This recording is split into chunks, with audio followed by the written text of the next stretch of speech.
listeners, and welcome to the latest issue of the Wiser newsletter. This week I've got three stories for you.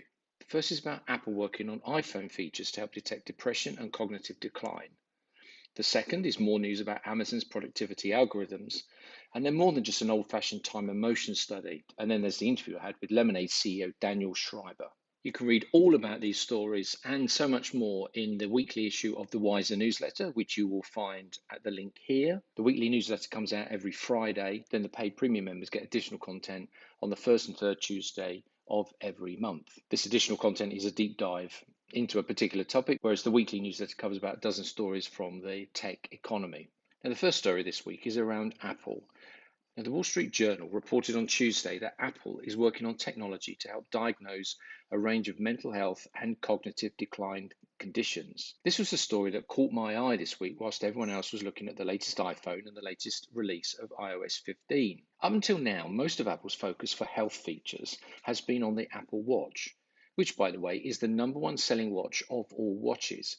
In fact, in 2020, Apple's sales of its smartwatch were over $30 billion, which was twice the total sales of the entire Swiss watch industry. Now, working with the University of California and the pharmaceutical company Biogen, Apple's researchers hope that they can tease out digital signals associated with the target conditions so that artificial intelligence can be created to detect conditions like mental health, cognitive decline, and autism. By collecting data from the iPhone's video and audio sensors and how the user uses the keyboard, and then they combine it with signals that come from the Apple Watch that relate to things like movement, vital signs, sleep patterns, and so on. Researchers hope to build patterns that indicate early signs of a particular condition. This includes the analysis of participants' facial expressions, how they speak, the pace and frequency of their walks, sleep patterns, and heart and respiration rates. They may also measure the speed of their typing, frequency of their typos, and the content of what they type, among other data points. Here's the point. Individually, each piece of data is meaningless. When they are combined and compared, they create a profile of behavior. Matching these profiles against individuals who actually do suffer from a particular condition will help Apple develop features for earlier detection. And this is the point. This is not about curing these diseases. It is about identifying them earlier than otherwise would have happened. And for example, in 2019, a study showed that 31 adults with cognitive impairment exhibited different behavior on their Apple devices than healthier adults. Apple's research falls into two broad categories, mental health and cognitive decline.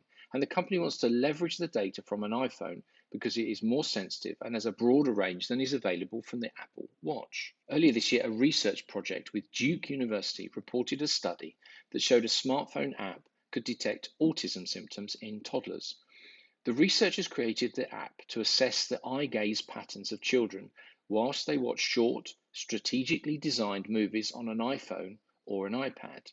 They then applied computer vision and machine learning to determine whether the child was looking more often at the human in the video or the objects in the background. By using the iPhone's camera to observe how the young children focused, the artificial intelligence was able to detect the differences between those with and those without the condition. Now, to be clear, nobody is suggesting that Apple can diagnose, cure, or treat these conditions. Instead, the research is focused on developing detection tools for people with neurological or mood disorders that would lead to earlier intervention and potentially prevent worse outcomes. Now, as a side note, this is almost certainly going to trigger the data privacy debate. If Apple were to develop these features, it would mean that users would have to trust their iPhone with sensitive data. Now, we've already seen with the CSAM, the child sex abuse material features that Apple have recently dropped, that Apple are going to come into a significant amount of flack from the privacy lobby. And it's still to be played out as to whether they're going to be able to do this or not.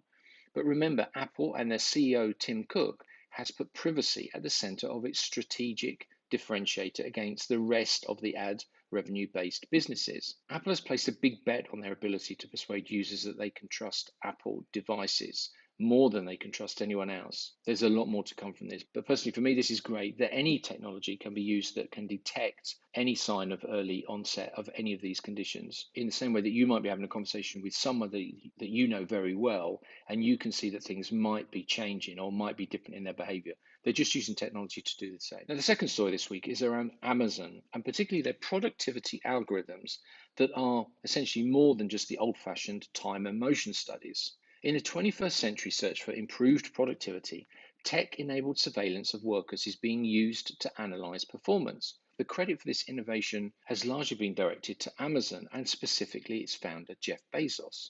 The term Bezosism, if I've said that correctly, entered the vernacular a week ago after a Wall Street journalist argued that Amazon is transforming the nature of work and production in the industrialized world. From monitoring employees for how long they take on toilet breaks to installing cameras to constantly watch delivery drivers, Amazon is using tech to track and monitor the performance of its workforce across the board.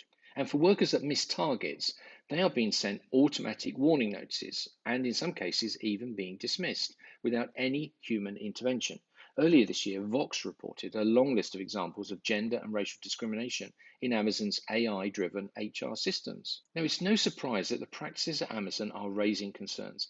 Amazon has an injury rate that is 80% higher than that of non-Amazon warehouses, according to a study by a coalition of labor unions. Amazon has met the unprecedented rise in home delivery orders by hiring more people in the shortest time frame than any American corporation in history. Amazon made the equivalent of 3 years' worth of profits in 2020, and not just because toilet paper sales were up 186% between March and April last year. This week, The Guardian reported on a new law being considered in California. Under the bill, warehouses will be required to disclose quotas and metrics used to track workers, also known as time and motion. The law would ban all firms from giving workers penalties for time they are what's called off task.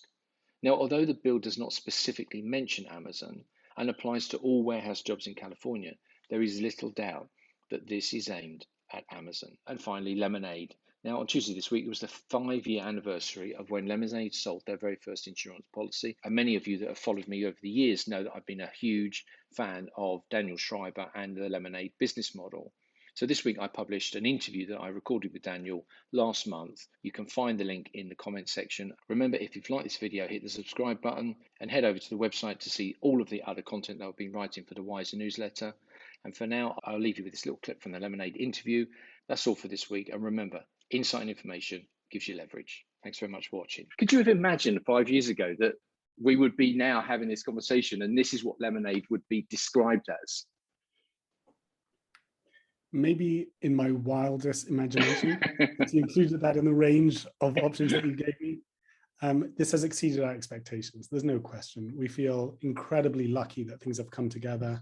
Do your customers really understand the difference in the Lemonade business model compared to any other insurance company? And do they care about that? In the early days, I think people took a keen interest in that, but we do still today get a lot of customers tweeting out about this. About the give back, about the unconflicted business model, about the B Corp status. And then you don't need car insurance. And I'll see one and raise you. And it ends with no two paths are the same, which I've interpreted as personalization. We've got many more points of entry into Lemonade. Whether they came in as life or pet or renters or homeowners, whatever it is, what they will need next is quite idiosyncratic. No two customers are entirely alike. I got it. $20 or so a year ago. In 5 years, Daniel, you and I are going to, in 2026, when we record the next one, what are we going to be saying about Lemonade? Well, one of the shocking things about the next 5 years is that when we meet in 5 years' time, we'll both be 5 years older, which is kind of startling. We might have to come to terms with that, first of all. I do anticipate throughout the next 5 years rapid growth. If you go back to our conversations 5 years ago, the story has been surprisingly consistent. And then, of course, they'll turn my book, because I would have written it so well, into Lemonade, the movie. And I was thinking about, who would play Daniel Schreiber? First of all, Rick, I feel like you've been with us from the journey from day one.